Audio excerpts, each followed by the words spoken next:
எப்படி நேபாளத்தில் இளைஞர்கள்லாம் சேர்ந்து உள்ளே போனாங்களோ அரசாங்கத்தினுடைய இடங்களை போட்டு அடிச்சு இருக்க, அதே மாதிரி லடாக்ல இளைஞர்கள்லாம் சேர்ந்திருக்காங்க. யாரு? இந்த ஜென்இசட் எல்லாம் இறங்கியிருக்காங்க. இந்தியா சுதந்திரம் அடைந்ததாக நமக்கெல்லாம் 1947 அறிவிக்கப்பட்ட பிறகு தொடர்ந்து காஷ்மீர் விஷயத்தில் இது மாதிரி நடக்கும். சரியா? அப்பலிருந்தே பயங்கரவாத குழுக்கள் என்று இவர்கள் சொல்வதும், பாகிஸ்தான்காரர்கள் அவர்கள் இவர்களை சொல்வதும், இவர்கள் பாகிஸ்தான் ஆக்கிரமிப்பு காஷ்மீர் அந்த பகுதியை சொல்வதும், அவர்கள் அது ஆசாதி காஷ்மீர் என்று சொல்வதும், இவர்கள் அவர்களை பயங்கரவாதிகள் என்று சொல்வதும், அங்க உள்ள குழுக்களை அவர்கள் போராளிகள் என்று சொல்வதும் எல்லாம் நடந்துகிட்டே இருக்கு. இந்தியா முழுக்க பார்த்தீங்களா இன்னமும் பாகிஸ்தான் இப்படி தூண்டி விடுற வேலை தான் பாக்குது. ஆனா அந்த பாகிஸ்தானுக்கு அமெரிக்கா ஆதரவு கொடுத்துக்கிட்டு இருக்கக்கூடிய சூழல்ல நாம என்னன்னு சொன்னா, மறுபடியும் இந்த பாகிஸ்தான் ஆக்கிரமிப்பு காஷ்மீர் என்று நம்மால் இந்திய அரசு மக்களுக்கு அறிவிக்கப்பட்டு கொண்டிருக்கக்கூடிய இடத்தை நாம் கைப்பற்ற வேண்டும் என்ற RSS கொள்கை இருக்குல்ல, கோட்பாடு இருக்குல்ல, அதை இந்தியா முழுக்க மக்களால் ஏற்றுக்கொள்ள வைப்பதற்கு அவர்களுக்கு உதவியா இருக்கு. Welcome to the show sir. குண்டு வெடிப்பு சம்பவம் ரொம்ப பரவலா பேசிட்டு இருக்காங்க. விஷயம் என்னன்னா, ஒரு தலைநகர் டெல்லி அண்ட் பாதுகாப்பு வலயத்துக்குள் உட்பட்ட ஒரு பகுதி அண்ட் எப்போவுமே அங்கே கண்காணிப்புங்கிறது ரொம்ப தீவிரமாக நடக்கும். இன்னைக்கு பீகார் எலெக்ஷன், அதையும் உட்பட்டு இவ்வளோ பயங்கர சம்பவம் நடக்க வாய்ப்பே இல்லை அப்படின்னு கருதுகிற சமயத்தில் இப்படி ஒரு விஷயம் நடக்குது. இது எதுக்கு சார் காட்டுது? ஏன்னா பாதுகாப்பு இல்லைன்னு காட்டுதா, இல்லை பாதுகாப்பு வலயம் சரியில்லை அப்படின்னு காட்டுதா சார்? இல்லை, நிச்சயமாக எதிர்கட்சிகள் இந்த விஷயத்தை கிளப்புவாங்க. பாதுகாப்பு வலயத்திற்குள் முக்கியமான இடங்களுக்குள்ளே டெல்லியில் இப்படி வெடி வெடித்து இத்தனை பேர் இறந்துருக்காங்களே அப்படின்னு சொல்லி போட்டு அதற்கு அரசு பொறுப்பெடுக்கணும் என்று சொல்லுவாங்க. அப்போது உளவுத்துறை செயல் இழந்து விட்டதான்னு கேட்பாங்க. பாதுகாப்பு வேறு யாரோ டெல்லியில் அரசாளலை, பாஜக தான் அரசாளுது. இல்லை, அரவிந்த் கெஜ்ரிவாலே அரசாண்டாலுமே டெல்லியினுடைய பாதுகாப்பு, டெல்லியினுடைய சட்ட ஒழுங்கு என்பது ஒன்றிய அரசினுடைய நேரடியான கட்டுப்பாட்டில் இருப்பது தான். அதனால் அங்கு எல்லாமே காவல்துறை, இராணுவம், உளவுத்துறை, பாதுகாப்பு, இன்னமும் சொல்லப்போனால் அந்நிய நாட்டினுடைய விவகாரங்களை கவனிக்கக்கூடிய வெளியுறவுத்துறையினுடைய உளவுத்துறை RAW, அப்புறம் இந்தியாவில் இருக்கின்ற IB, இப்படி எல்லோருமே குவிந்து முக்கியமான ஆட்கள் இருக்கக்கூடிய இடம். அங்கே இவ்வளோ தூரம் ஒரு காரில் கொண்டாந்து, அதுவும் இவ்வளவு கிலோ வெடியை ஒரு பக்கம் பிடிச்சேங்கிறான், இன்னொரு பக்கத்தில் வெடிச்சதுன்றான், பெரிய கேள்விக்குரிய ஏற்படுத்திடுச்சு. இந்தியாவினுடைய தலைநகர்லேயே இப்படியா அப்படின்னு சொல்லி போட்டு வெளிநாடுகளில் அதை இந்தியாவினுடைய மரியாதை, மதிப்பு என்பதை கேள்விக்குறியாகும். அந்த அளவுக்கெல்லாம் அதுவும் அது சிறு வணிகர்கள் அதிகமாக உள்ள ட்ரேடர்ஸ் அதிகமாக இருக்கக்கூடிய ஒரு தெரு. அதனால் அங்கே போக்குவரத்தும் அதிகம், நெருக்கடியும் இத்தனைக்கும் மத்திய, அதனால தான் விபத்து, மரணங்கள் அதிகமாக பலிகள் ஆகிருக்கு. அது பெரிய வருந்தத்தக்கது, மிகவும் ஆபத்தானது, எச்சரிக்கையானது.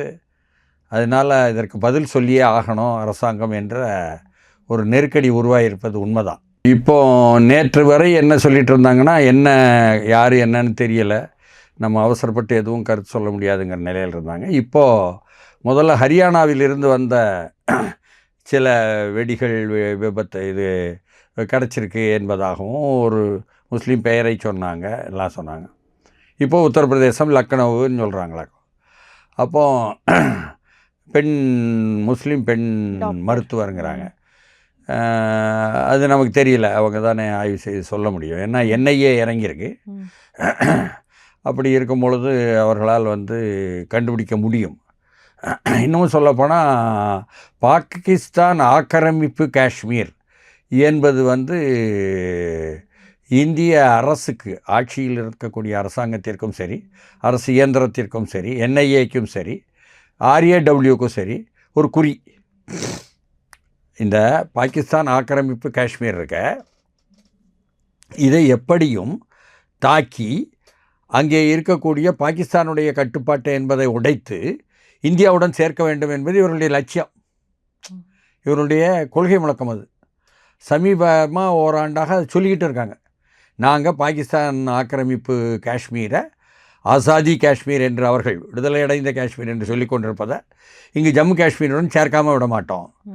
ஏன்னா ஏற்கனவே ஜம்மு காஷ்மீர் பகுதியை இவர்கள் அது ஒரு மாநிலமாக இருந்ததை உடைத்து, அதெல்லாம் மாநிலம் கிடையாது, இனிமேல் வந்து காஷ்மீர் என்பது ஒரு தனி பகுதி, லடாக் தனி பகுதி, ஜம்மு தனி பகுதி, எல்லாமே வந்து ஒன்றிய அரசினுடைய நேரடியான பகுதிகளை தவிர மாநிலம் கிடையாது என்பதாக சொல்லி இப்போ வந்து தேர்தலும் நடத்தி தேர்தலிலும் உமர் வெற்றி பெற்று வந்து அது வந்து பாஜகவுக்கு வந்து ஒவ்வாமையாக இருக்கக்கூடிய ஒரு சூழல்.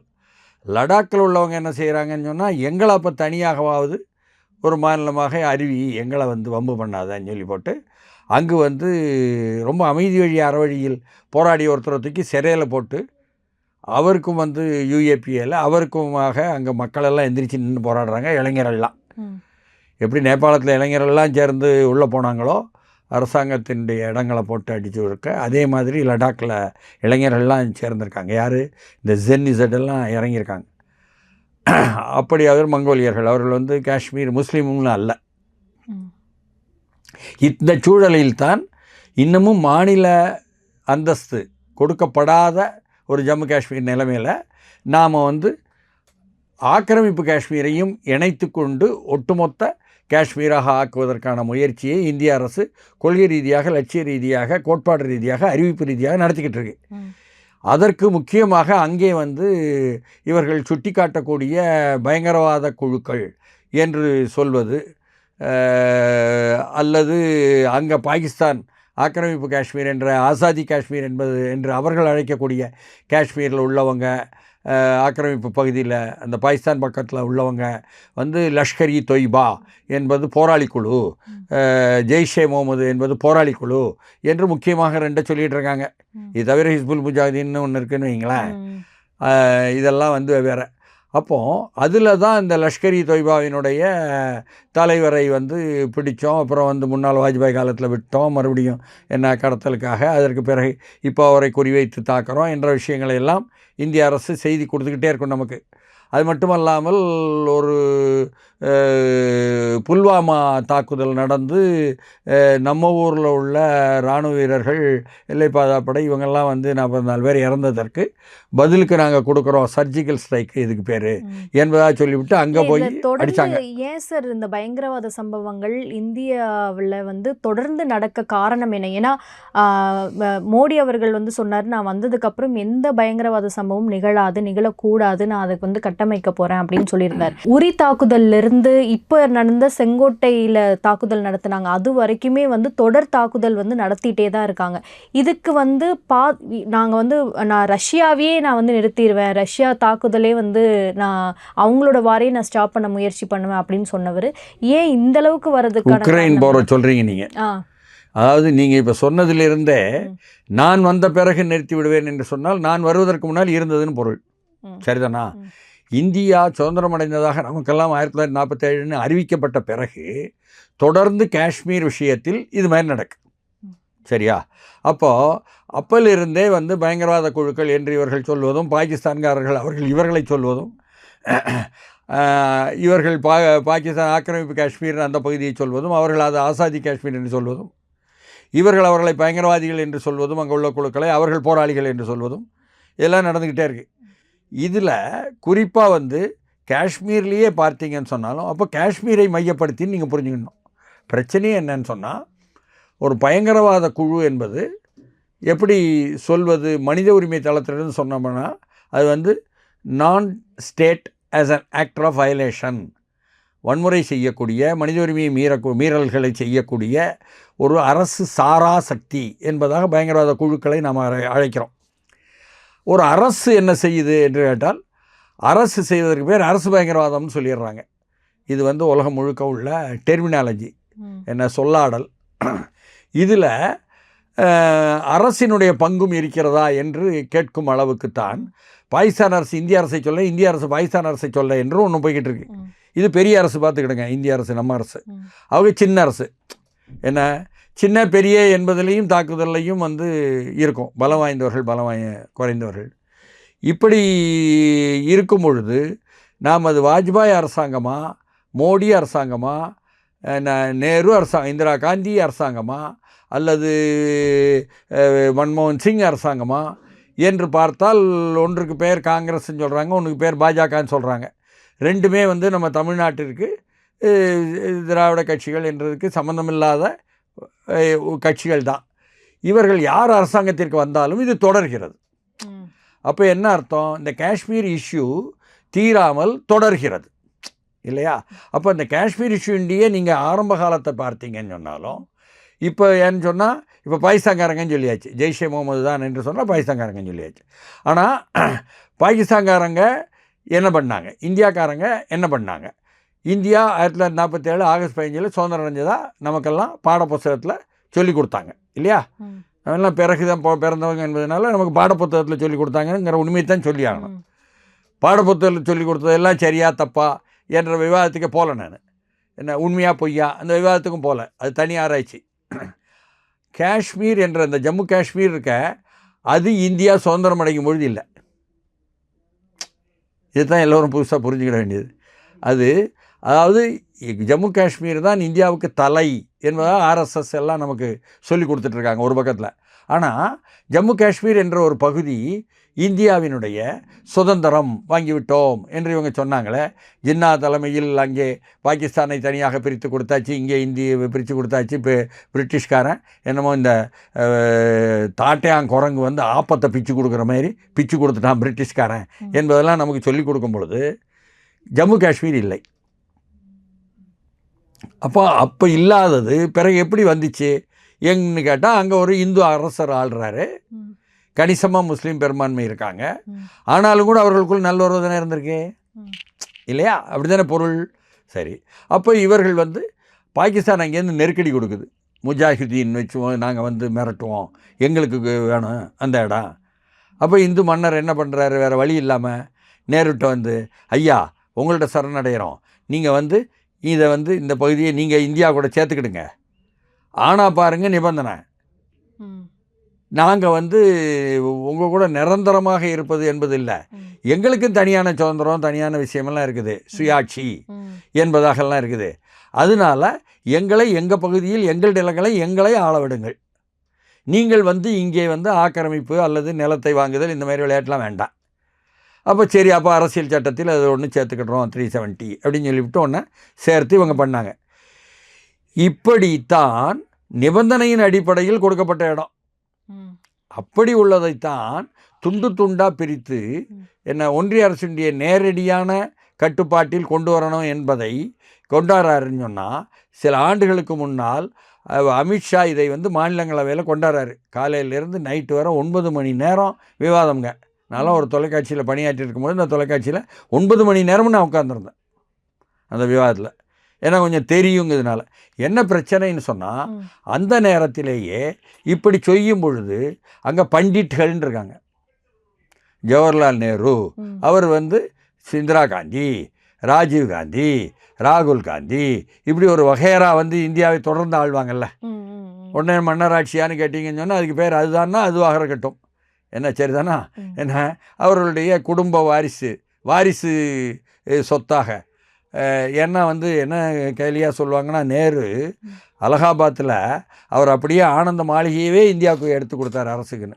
ஒரு மாளிகை கொடுத்துட்டு இந்தியாவை வாங்கி விட்டாரான்லாம் கேட்பாங்க அப்போமே, சரிதானா? அதனால் பண்டமாற்று முறை இருந்த காலம் அந்த காலத்தில் உண்டு. அதனால் இப்போ ரூபா நோட்டெல்லாம் வரதுக்கு முன்னால், அதனால் ஒரு பொருளை கொடுத்து ஒரு பொருளை வாங்கலாம். அப்படி வாங்கிட்டாங்களா என்ன நேரு குடும்பம் தெரியாது நமக்கு. ஆனால் அந்த காஷ்மீரிலிருந்து வந்த பண்டிட்டு என்பதாக அவர்கள்லாம். சரி, இவங்க ஃபரூக் அப்துல்லா வகைரா அப்படின்னு சொன்னால் அவங்கெல்லாம் வந்து அவங்களுக்கும் சம்மந்தப்பட்டவங்க தான், முஸ்லீம் அங்கேருந்து வந்தவங்க. இப்படியாக 2 பேருமே வந்து ஒருத்தர் காஷ்மீர் பக்கமும் ஒருத்தர் இந்திய அரசு பக்கமும் என்பதாக போய்கிட்டு இருக்கு. இது நாம் வந்து வித்தியாசப்படுத்தி பார்க்கணும். அவங்களுக்குள்ளே நடப்பதை இந்தியாவினுடைய பிரச்சனையாக்கி நமக்குள்ள பிரச்சனையாக மாற்றிட்டாங்க. அப்படி இருக்கும் பொழுது அதை முழுக்க விடுதலை செய்வது மீண்டும் என்று அங்கே உள்ள ஒரு போராளி குழு புரட்சியாளர்கள் கிளம்பினாங்க. அது பேர் ஜம்மு காஷ்மீர் விடுதலை முன்னணி, JKLF, Jammu Kashmir liberation front என்று. அப்போ அதற்கு தலைமை தாங்கிறார் ஒருத்தர், மக்பூல் பட் அவருக்கு பேர்.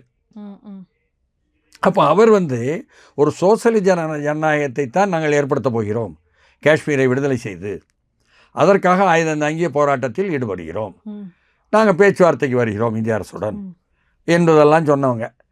அந்த மக்பூல் பட்டை பிடிச்சி இந்திரா காந்தி திகார் சிறையில் வந்து தூக்கு போட்டாங்க, சரிதானா? அப்போ இதெல்லாம் வரலாறு நடந்திருக்கு. அதற்கு பிறகுதான் ஜம்மு காஷ்மீர் விடுதலை முன்னணியில் யாசின் மாலிக் தலைமை தாங்கிறாருன்னா அவரை பிடித்து போட அப்பப்போ அவருக்கு பாகிஸ்தான்லேருந்து பணம் வந்துச்சுன்னு சொல்லி போட்டு சொல்ல என்ற குற்றச்சாட்டுகள்லாம். அமெரிக்கா, இங்கிலாந்து எல்லாம் ஜம்மு காஷ்மீரில் உள்ள போராளிகள் மற்றவங்க செய்கிறது சொல்கிறது சரிதானே, இந்திய அரசு வந்து இதில் வம்பு பண்ணி செய்கிறது தப்பு இல்லை அப்படின்னு சொல்லிக்கிட்டு இருக்காங்க. அதையும் நம்ம புரிஞ்சுக்கணும், தெரிஞ்சுக்கணும். இந்த தாக்குதல் வந்து நீங்க சொல்ற மாதிரி இல்லை நான் வாரேன், முன்னாடில இருந்தே இப்படி வரலாறு இருப்பதனால் இதில் சம்பந்தப்பட்ட அரசியல் சிக்கலில் இப்பொழுது ஆட்சி ஆளக்கூடிய பாரதிய ஜனதா கட்சி அரசாங்கத்திற்கு இது வந்து இந்த நிகழ்வு நடந்தது என்பதை அவர்கள் எடுத்து இது ஜெய்ஷே முகமது என்ற பாகிஸ்தான் ஆக்கிரமிப்பு காஷ்மீர்லேருந்து தான் வந்தது என்றால் இந்தியா முழுக்க பார்த்தீங்களா இன்னமும் பாகிஸ்தான் இப்படி தூண்டிவிடுற வேலை தான் பார்க்குது. ஆனால் அந்த பாகிஸ்தானுக்கு அமெரிக்கா ஆதரவு கொடுத்துக்கிட்டு இருக்கக்கூடிய சூழலில் நாம் என்னன்னு சொன்னால் மறுபடியும் இந்த பாகிஸ்தான் ஆக்கிரமிப்பு காஷ்மீர் என்று நம்மால் இந்திய அரசு மக்களுக்கு அறிவிக்கப்பட்டு கொண்டிருக்கக்கூடிய இடத்தை நாம் கைப்பற்ற வேண்டும் என்ற ஆர்எஸ்எஸ்ஸினுடைய கொள்கை இருக்குல்ல, கோட்பாடு இருக்குல்ல, அதை இந்தியா முழுக்க மக்களால் ஏற்றுக்கொள்ள வைப்பதற்கு அவர்களுக்கு உதவியாக இருக்கும். இதை வந்து செய்தவர்கள் நிச்சயமாக பிழையானது, அது பயங்கரவாத நிகழ்வே தான். அப்படி சொல்லலைங்க, நான் பயங்கரவாத அவர்கள் கண்டுபிடிச்சிருக்காங்க. ஒன்றிய அரசு என்பது NIA, அவர்கள் மூலம் அவங்க என்ன கண்டுபிடிச்சிருக்காங்க, ஜெய்ஷே முகமது மூலம்தான் இது நடந்திருக்குதுன்னு கண்டுபிடிச்சிருக்காங்க. அப்போ ஜெய்ஷே முகமது என்ற அந்த பயங்கரவாத குழுவோ போராளி குழுவோ அந்த குழு இதை செய்தது எனும் பொழுது அதை இல்லாமல் செய்ய வேண்டும் என்றால் ஏற்கனவே லஷ்கர்-இ தொய்பா, ஜெய்ஷே முகமது 2 பேருடைய முகாம்களை எல்லாம் உடைப்பதற்காக இங்கிருந்து சென்று அங்கே அடித்து நொறுக்கி புல்வாமாவுக்கு பதில் கொடுத்த குடில் தான் என்ன நடந்துச்சு. 2019ஆம் ஆண்டினுடைய முழுக்க வந்து 7 மாநிலங்களில் பாகிஸ்தான் நமக்கு பிரிவினை காலத்தில் இருந்தே மோதலில் இருக்கக்கூடிய நாடு, அதனால் அதில் போய் நல்ல குடுகுடுன்னு கொடுத்துட்டாரு. அதனால் இவரை எதிர்த்து நாம் பல்வேறு விஷயங்கள் வச்சுருக்கிறோம். GST கொண்டு வந்தார், இதனால் நாங்கள் பாதிக்கப்படுறோம்னு வர்த்தகர்கள்லாம் வச்சுருக்கிறோம். உத்தரப்பிரதேசத்தில் வர்த்தகர்களுடைய கூட்டமைப்பு முதல் ஆண்டு என்பதற்காக ஒரு பெரிய பந்தே நடத்தின அளவுக்கெல்லாம் செஞ்சோம். ஆனாலும் இப்பொழுது இந்தியாவுக்கு நமக்கு வாட்ச்மேன் வந்து மோடி தான், அதனால் அவருக்கு போட்டுறணும்னு அப்படியே இவர் மேலே உள்ள வெறுப்பையெல்லாம் தள்ளி வைத்து விட்டு நாட்டை காப்பாற்றுவது தேசத்தை காப்பாற்றுவதுன்னு போட்டாங்க. இப்படி தான் வெற்றி கிடச்சிச்சு. அப்படி வந்து தொடர்ந்து இந்த வாய்ப்புகள் இருக்குல்ல, இந்த வாய்ப்புகள் வந்து பலன் யாருக்கு கிடைக்குது என்றால் பாஜகவினுடைய தலைமைக்கு, இந்தியாவினுடைய தலைமைக்கு.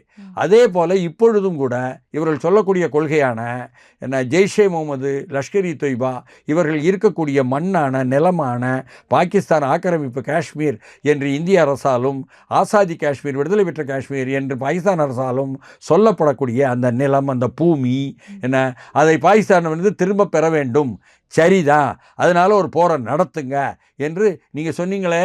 உக்ரைன் போரை வந்து நிறுத்துவதற்கு மோடி தான் முக்கியமான ஆள். இன்னமும் சொல்லப்போனால் காசா போரை கூட ட்ரம்ப் கூட சேர்ந்துக்கிட்டு நிறுத்தி விடுவார். அந்த அளவுக்கு உள்ளவர் அதனால் நோபல் பரிசு கிடைக்கிதான கூட ட்ரை பண்ணுவார், பீஸ் பரிசுன்னு ட்ரம்ப்புக்கு போட்டியா. ஆனால் அவர் போரை நடத்தி இதை எடுத்துக்கொள்வது என்பது நியாயம்தான் இந்திய மக்கள் பூரா நம்புவதற்கு அவர்களுடைய கொள்கைக்கு பலன் கிடைக்கும். அதாவது பெனிஃபிஷியரி யார், ஒரு நிகழ்வு நடந்தால் பெனிஃபிஷியரி யாருன்னு பார்க்கணும். பயனாளர் யாருக்கு இதனால் பயன் கிடைச்சிச்சு, அது நிச்சயமாக அவர்களுடைய கொள்கைக்கு கிடைத்த வெற்றி என்பதாக ஒன்று நடக்கு. சரி, அதே சமயம் இன்று அதாவது 11 நவம்பர் 11ஆம் தேதி 2 கட்ட தேர்தலான பீகார் தேர்தலில் 2ஆம் கட்ட தேர்தல் நாள், முந்தைய நாள் 10ஆம் தேதி 9ஆம் தேதி பரப்புரை முடிஞ்சிச்சு. 10ஆம் தேதி மாலையில் இந்த டெல்லி குண்டு வெடிச்சிருக்கு. ஐயா, இந்த குண்டே வந்து பாட்னாவில் வெடிச்சிச்சின்னு வச்சுக்கோ ஒரு வாதத்துக்கு. சரி, என்ன நடக்கும்? இந்துக்கள்லாம் ஓட்டு போடுறதுக்கு சிறு நகரங்கள்லாம் பயந்துருவாங்க, பெருநகரத்துலேயும் பயந்துருவாங்க. ஆனால் கிராமத்தில் உள்ள தலித் மக்களும் முஸ்லீம் மக்களும், அங்கே உருது பேசும் முஸ்லீம் போகிறா, அவர்களெல்லாம் ஓட்டு போட்டுருவாங்க. அப்போ என்ன ஆயிரும்? எதிர்த்தரப்பு இருக்க, இந்துக்கள் ஓட்டு எதிர்த்தரப்பு இருக்க, அது அதிகமான அளவுக்கு வெற்றி பெற்றோம் 2ஆம் கட்டத்தில். ஆனால் டெல்லியில் நடந்தால் அதனுடைய பாதிப்பு என்னாகும்?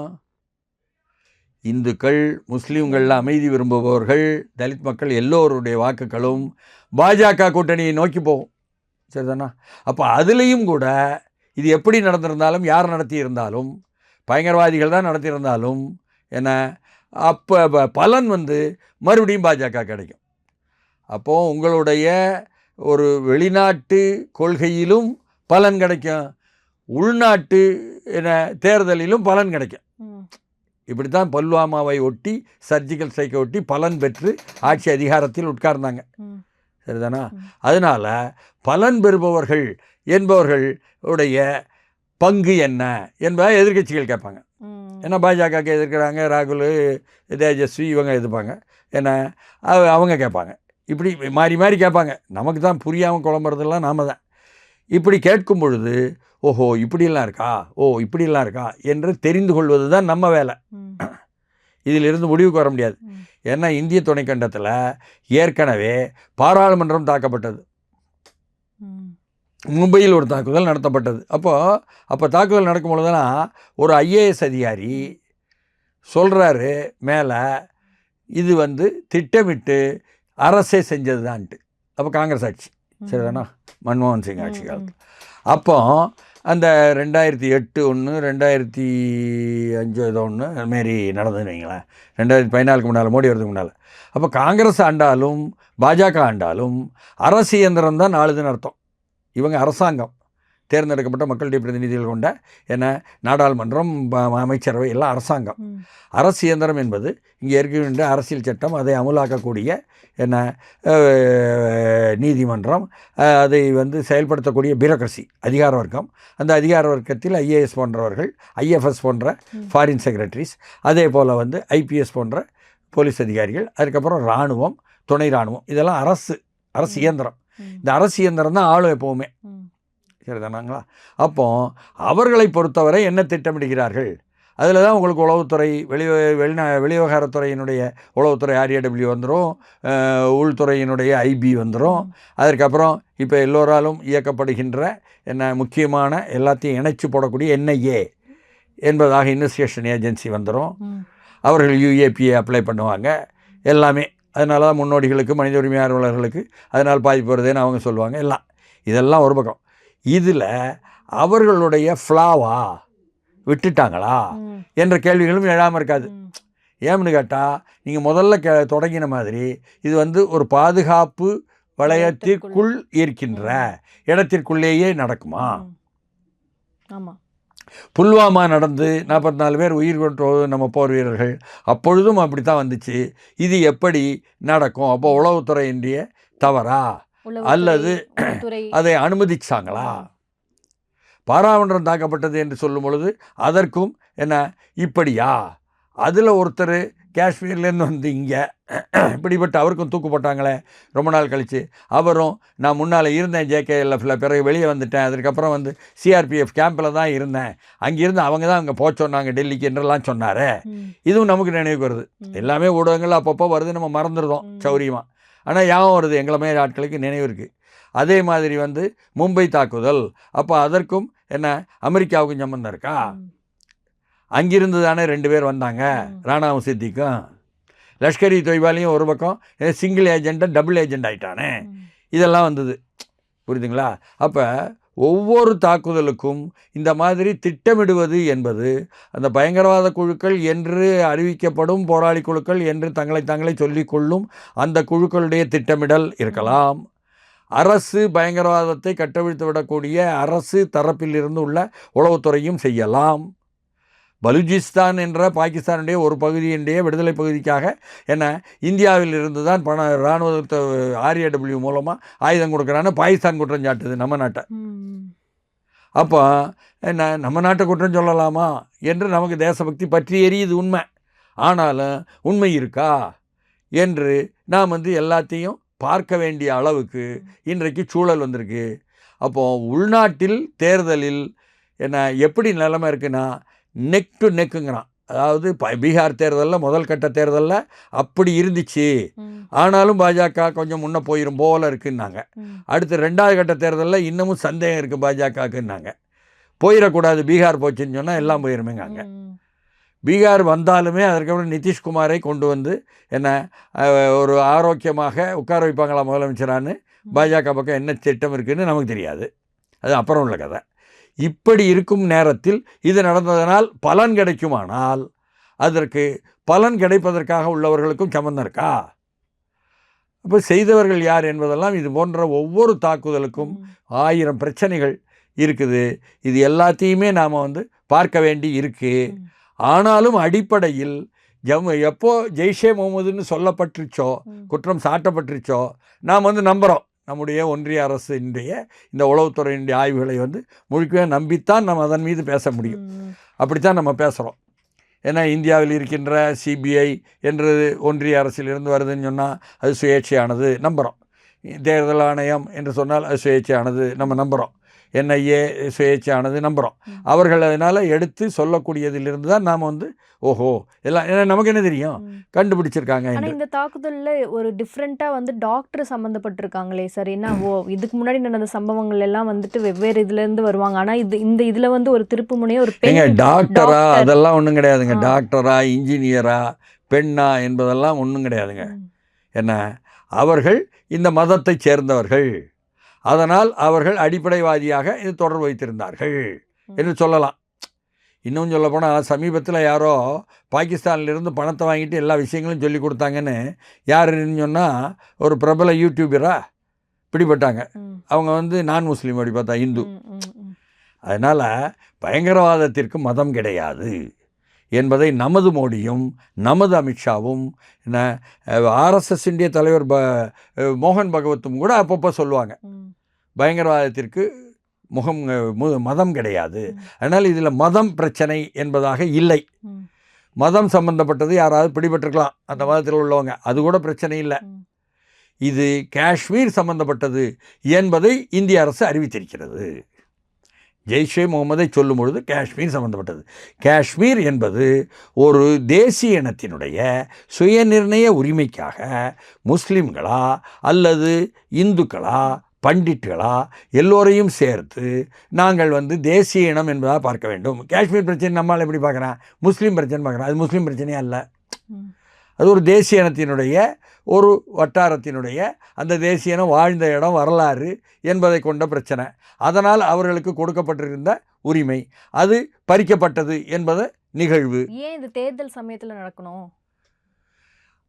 இது கூடுதலான கேள்விகள்ங்க. இதெல்லாம் கேள்விகள், சந்தேகங்கள் கேள்விகள்.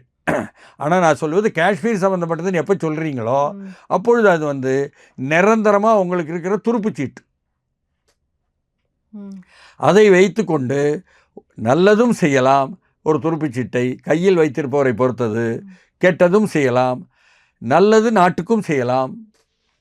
நமக்கு அதெல்லாம் தெரியலை, எப்படி அதுன்னு பின்கால அதை ஒட்டி தான் பார்க்கணும். ஆனால் இத்தனை விஷயங்களும் பின்னி பிணைந்திருக்கின்றன. எப்பொழுது ஜெய்ஷே முகமது தான் அதற்கான காரணம் என்று கண்டுபிடிக்கப்பட்டதோ இந்திய ஒன்றிய அரசால், அப்பொழுதே இதில் காஷ்மீர் விடுதலை என்பதும் என்ன ஜம்மு காஷ்மீர் என்ற ஒட்டுமொத்த காஷ்மீர் மக்களுடைய சுயநிர்ணய உரிமை என்ற ஒரு தேசிய இனத்தினுடைய விடுதலை சம்பந்தப்பட்ட விஷயமும், வரலாற்றில் அதற்காக போராடிய போராளிகள் என்பவர்களையும், அதற்காக அறவழியில் அரசியல் ரீதியாக என்ன ஒரு கூட்டாக செயல்பட்டவர்களையும் எல்லோரையும் விவாதத்திற்கு வந்துடுவாங்க. எல்லோரை பற்றியும் நாம் வந்து படிக்க வேண்டி வந்துடும். அப்போ இத்தனை பறந்து விரிந்து படிக்கணும், பார்க்கணும். ஒன்றை வந்து ஒரு நிகழ்வை மட்டும் நாம் வந்து வெறும் பயங்கரவாத நிகழ்வுன்னு பார்க்க முடியாது. இது ஏன் அனுமதிக்கப்பட்டது, அப்பொழுது அந்த அளவுக்கு ஊடுருவல் சக்தியே உள்ள நுழைந்து விட்டது என்பதாக ஒப்புக்கொள்கிறார்களா, இல்லை அனுமதிக்கப்பட்டதா என்ற கேள்வியெல்லாம் கூட ஒவ்வொருத்தரும் இனிமேல் எதிர்க்கட்சிகள் கிளப்பும் பொழுது தானே விவாதத்திற்கு வரும். இப்போ வந்து இங்கே கரூர் சம்பவத்தில் 42 பேர் இறந்து போனாங்க. அதுக்கு முழு பொறுப்பு 41 தானே, 41 பேர் இறந்து போனாங்க. அதில் முழு பொறுப்பு விஜய் ஏற்றுக்கணும். அதுக்கு இது மெயினான காரணம் வந்து மு.க. ஸ்டாலின் வந்து கரெக்டான வந்து அனுமதிக்கலை, இடத்த கொடுக்கல, பாதுகாப்பு சரியாக வழங்கலை அப்படின்னு சொல்லிட்டு ஸ்டாலின் மேலே வந்து குறை கூறினாங்க. மு.க. ஸ்டாலின் தான் கரூரில் போய் ஒவ்வொரு கூட்டத்துக்கும் அனுமதி கொடுக்குறாரா? இது எனக்கு புது செய்தி, எனக்கு இதுவரை தெரியாது. இல்லை, மு.க. ஸ்டாலின் தான் வந்து சரியான அனுமதிக்கப்பட்ட அந்த இடத்த வந்து கரெக்டாக கொடுக்கல. அப்போ ஒரு 38 மாவட்டத்தில் கரூர் ஒரு மாவட்டம். அந்த மாவட்டத்தினுடைய தலைநகர் கரூர். அந்த கரூரில் உள்ள ஒவ்வொரு இடத்தையும் தெரிஞ்சு அனுமதி கொடுப்பது கொடுக்காதது மு.க. ஸ்டாலின் தானா? இது புது செய்தியாக இருக்க? இல்ல அப்படிதானே சார் சொல்றாங்க. அரசாங்கம்னு சொல்லுங்க, எதுக்கு மு.க. ஸ்டாலின் சொல்கிறீங்க?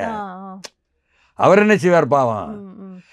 கரூரில் இருக்கின்ற எஸ்பி மாவட்ட காவல்துறை கண்காணிப்பாளர், கரூரில் இருக்கிற மாவட்ட ஆட்சித்தலைவர், கரூர் மாவட்டத்தில் இருக்கின்ற ஒரு மாஜி அமைச்சர் அங்கே மாவட்ட செயலாளராக இருக்கார், அவருடைய கண்ணசைவு அல்லது ஒத்திசைவு என்பதெல்லாம் சேர்ந்து தேர்வு செய்யப்பட்ட இடங்கள் என்பது கொடுக்கப்படுதுன்னு சொல்ல வரீங்க. இந்த துயர சம்பவத்துக்கு ஸ்டாலின் தான் காரணம் அப்படின்னு முழு பொறுப்பை ஏற்றுக்கணும்னு மோடி அவர்கள் வந்து சொன்னார். இப்போ இந்த ஸ்டாலின் தான் காரணம்னு மோடி சொன்ன மாதிரி நான் படிக்கவே இல்லையே. இல்லை சார், அந்த மாதிரி தான் சொல்கிறாங்க. அரசாங்கம் சொல்லுங்க, திமுக அரசாங்கத்தை சொல்கிறாங்க, அரசாங்கம் மோடி சொல்லலையே. அப்படி இல்லை, பொறுப்பேற்றுக்கணும் அப்படிங்கிற மாதிரி சொல்கிறாங்க. அப்படி மோடி சொல்லலையே. மோடி சொல்லலையே. அப்படி எந்த இடத்துல எங்க ஆட்டுங்க? இங்கே உள்ள பாஜக சொல்லுதுன்னு சொல்கிறீங்க, அண்ணாமலை சொன்னாருன்னு சொல்கிறீங்க. அண்ணாமலை சொல்கிறதெல்லாம் மோடி சொன்னாரா? அப்படி பார்க்க முடியாது. அவரவர்கள் அரசியல் பண்ணுவாங்க. அரசியல் களத்தில் தேர்தலுக்கான தயாரிப்பு தமிழ்நாட்டில் நடந்துகிட்ருக்கு. எல்லோருமே மாற்றாறு எதிர்த்தரப்பை அரசியல் பண்ணுவாங்க. இவங்க அரசியல் பண்ணுறாங்க, அவங்க அரசியல் பண்ணுறாங்க, அவங்க அரசியல் பண்ணுறாங்க, இவங்க அரசியல் பண்ணுறாங்க. விஜய் தான் முழு பொறுப்பெடுக்கணும் அப்படின்னு என்ன திமுக சொல்கிறாங்க. அதே சமயம் வந்து மு.க. ஸ்டாலின் செய்தது என்னென்னா, சட்டமன்றத்தில் அவர் ரொம்ப ஆணித்தரமாக சொன்னார், தாமதமாக விஜய் வந்ததுனால தான் மக்கள் வந்து நெருக்கடிக்கு உள்ளானாங்க, ஸ்டாம்பீடு என்பது வந்தது, நெரிசல் என்பது, மூச்சு திணறல் என்பது வந்தது என்று சொன்னார். இதுதான் நிகழ்வு. நமக்கு என்னன்னு சொன்னால், நினைவுக்கு வருவதெல்லாம் ஓராண்டு, சரியாக ஓராண்டு, செப்டம்பர் 27 கரூரில் இந்த நிகழ்வு நடக்குது. அசாதாரணமான இந்த நிகழ்வு நடக்குது. 41 பேர் பலியானது. அதே சமயம் என்ன குழந்தைகளும் பெண்களும் உட்பட. சென்ற ஆண்டுக்கு பெயர் 2024ஆம் ஆண்டுன்னு சொல்லுவாங்க. அப்படி தானே சொல்லுவாங்க. அதில் அந்த செப்டம்பர் முடிந்தவுடன் சென்ற ஆண்டில் அக்டோபர்னு ஒரு மாதம் வந்துச்சு, வரும்ல?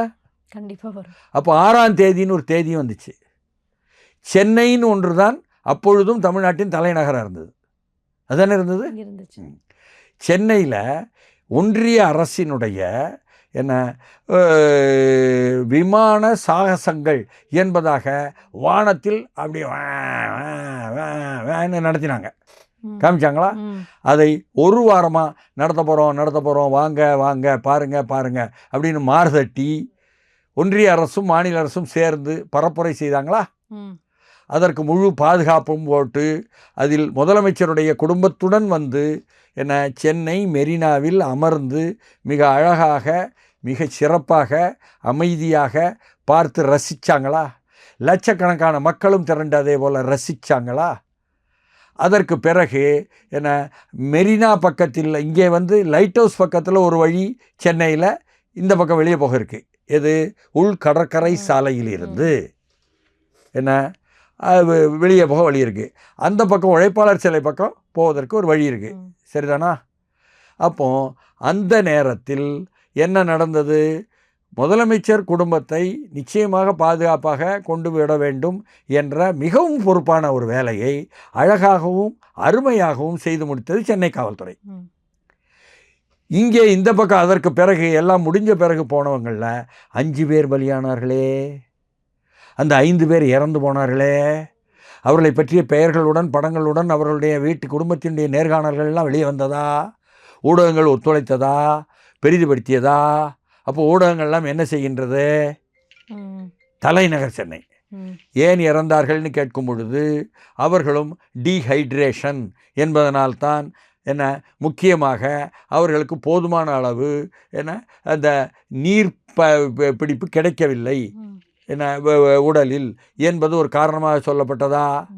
நான் மறுநாள் காலையில் வந்து நடைப்பயிற்சின்னு போகிறேன், பார்த்தேன் 1 2 3ன்னு சிண்டெக்ஸு என்னெல்லாம் வச்சுருக்கு தண்ணி கொண்டாந்து மாநகராட்சியால் எண்ணினேன், 8க்கு மேலே இல்லை என்பதை கண்டேன் நேரில்.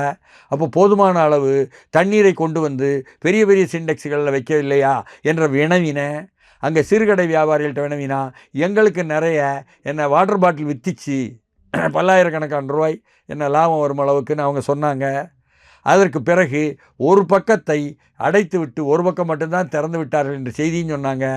அந்த ஸ்டாம்பீடில், அந்த கூட்ட நெரிசலில் 5 பேர் இறந்தார்களே, இது மாபெரும் நிகழ்வு இல்லையா? நாம் அந்த ஒன்றிய அரசினுடைய அந்த இராணுவமான அந்த இராணுவத்தினுடைய என்ன சாகச நிகழ்ச்சியினால் தான் இது நடந்தது என்பதனால் இராணுவத்தினுடைய தென்னிந்தியாவினுடைய கட்டுப்பாட்டு பொறுப்பாளர்கள் மீது வழக்கு பதிவு பண்ணோமா தமிழ்நாடு அரசு? அவர்கள் தான் காரணம்னு வெளியில் வந்து சொன்னோமா? ஆனால் காரணத்தை சொல்லும் பொழுது இந்த டீஹைட்ரேஷனும் ஸ்டாம்பீடும் என்பதாக சொன்னோமா இல்லையா? சரி, சொன்ன பிறகு இதற்கு ஏற்பாடு செய்தவர்களான மாநகராட்சியினுடைய அந்த மண்டல பொறுப்பாளர்கள், அதிகாரிகள் என்பவர்களை கூப்பிட்டு விசாரணையாவது பண்ணோமா? காவல்துறை என்ன செய்தது, ஏது செய்து கேட்டோமா? அப்போ அவர்களெல்லாம் இறந்தது என்பது கணக்கில் வராதா? அப்பொழுதே வந்திருந்தால் எதிர்க்கட்சிகள் கேட்டதா பெரிய அளவுக்கு? ஒரு வரியில் சொல்லிவிட்டு விட்டாங்களா? அவர்களையும் சேர்த்தான் சொல்கிறேன். ஊடகங்கள் கேட்டதா பெரிய அளவுக்கு? நிகழ்வாக நடத்திட்டு முடிச்சிட்டாங்களா? அப்பொழுதே இப்பொழுது சொல்லக்கூடிய எஸ்ஓபி என்று சொல்லக்கூடிய, இப்பொழுது அனைத்து கட்சி கூட்டத்திலே சட்டமன்றத்திலே முன்வைத்திருக்கிறாரே நமது முதலமைச்சர், அதுவான அந்த ஸ்டாண்டர்ட் ஆப்ரேஷனல் ப்ரொசீஜர் என்பதாக ஒன்று நீ உருவாக்கி இருக்க வேண்டும். இங்கு அப்படி உருவாக்கப்படாதனால் நெருக்கடியை, கூட்ட நெரிசலை சமாளிப்பதற்காக என்ன செய்ய வேண்டும் என்ற திட்டமில்லாததனால், தவறி இழைத்ததனால் வழக்கு மாநகராட்சியின் மண்டலத்தினுடைய இந்தந்த அதிகாரிகள் இங்கே போதுமான தண்ணீர் வைக்கவில்லை, போதுமான அளவுக்கு காவல்துறை இந்த இடத்தில் போகிறவர்களுக்கு வழிகாட்டவில்லை, அவர்கள் மாட்ட போயிட்டாங்க அவங்க பாட்டுக்கு என்பதாக குற்றம் சுமத்தி வழக்குகள் போட்டார்களா? வழக்குகளும் பதிவு செய்யவில்லை, அதை விவரமாகவும் பேசவில்லை, ஒரு எஸ்ஓபியும் உருவாக்கவில்லை. 5 பேர் இறந்ததற்கு சென்னையில் அக்டோபர் 6ஆம் தேதி 2024 ஒரு எஸ்ஓபி போட்டிருந்தால் 2025 செப்டம்பர் 27 41 பேர் இறப்பதற்கு என்பதாக 8 மடங்கு அதிகமாக இழப்பதற்கு வராமல் தடுத்திருக்கலாமா இல்லையா? அப்போ முன்கூட்டி தடுப்பது என்பதற்காக வெள்ளம் வந்த பொழுது சென்னையில் 2015 ஜெயலலிதா ஆட்சியிலும் சரி, அதுக்கப்புறமும் சரி, அதற்காக இங்கே திருப்புகழ் என்று சொல்லி போட்டு, ஐஏஎஸ்ன்னு சொல்லி போட்டு, பிரதமருடைய அலுவலகத்தில் இருக்கிறாருன்னு சொல்லி போட்டு, தமிழ்நாட்டினுடைய தலைமை செயலாளராக இருந்த இறையன்பினுடைய அண்ணன் என்பதனால் அவரை வரவழைத்து அவர் தலைமையில் ஒரு குழு போட்டு எப்படியெல்லாம் இனிமேல் தண்ணீர் வருவதை தடுக்க வேண்டும் என்ற முன் தடுப்புக்காக ஒரு குழு போட்டு அதன் மூலம் திட்டங்கள் கொண்டு வந்தாரா இல்லையா நம்ம முதல்வர் மிகச்சிறப்பாக? அதே போல் இடஒதுக்கீட்டுக்கும் சரி, நீட்டுக்கும் சரி, ஒவ்வொன்றுக்கும் எப்படி எதிர்கொள்வது என்று அங்கங்கே ஒரு பக்கம் ஏகே ராஜன் தலைமையில் ஒரு குழு, இன்னொரு நீதிபதி சந்துரு தலைமையில் சாதி பிரச்சனையை எப்படி பள்ளிக்கூடத்தில் இருப்பதற்கு ஒரு குழு, அந்த குழு போட்டு ஆய்வு பண்ணி அதன் மூலம் கொண்டு வந்தாரா இல்லையா? இதையெல்லாம் செய்தவர் இங்கே சென்னையில் இறந்து போன, அந்த நெரிசலில் இறந்து போன 5 பேருக்காக உடனடியாக குழு போட்டு செய்திருக்கலாமே, செய்யவில்லையே. அப்பொழுது விடுபட்டது தானே ஓராண்டு கழித்து பிரம்மாண்டமாக எழுந்திருக்கிறது. ஒரு அரசாங்கம் தானே, ஒரு காவல்துறை தானே இது போன்ற பொறுப்புகளிலெல்லாம் பொறுப்பாக நடந்து கொள்ள வேண்டும்.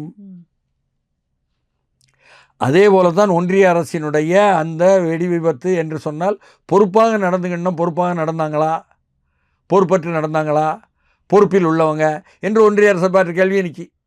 புரியுதுங்களா? கரூர் சம்பவத்தில் மாநில அரசை பார்த்து இந்த கேள்வி நிற்கிது.